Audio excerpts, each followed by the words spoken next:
Acılara, ağrılara tab edirəm. Gece gündüz içimde tek sükuta sarılıram.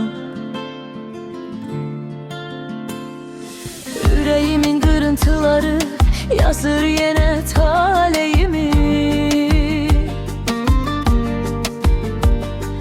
Derdimle baş başa kalıram seni unutmaktan ötürü.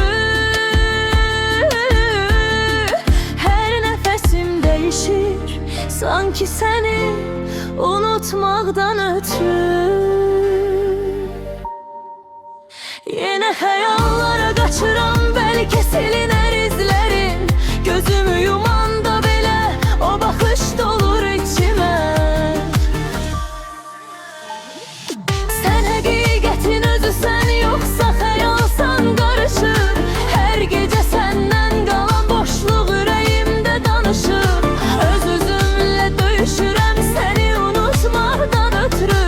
Her adımı değişirem seni unutmaktan ötürü. Sen gedeli kalbim susur, ritmimde sensiz yarımçı.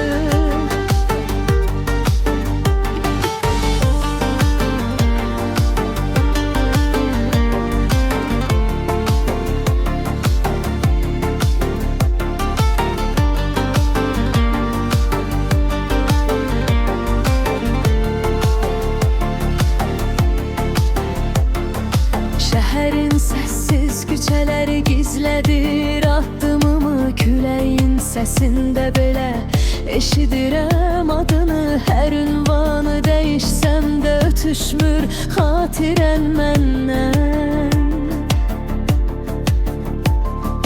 Hansı yolu seçim axı seni unutmaktan ötürü. Özümü de itirem seni unutmaktan ötürü. Yine hayallara kaçıram, belki siliner izlerin. Gözümü yumanda bile o bakış dolur içime. Sen hakikatin özüsen, yoksa hayalsan karışıp. Her gece senden kalan boşluk yüreğimde danışıp.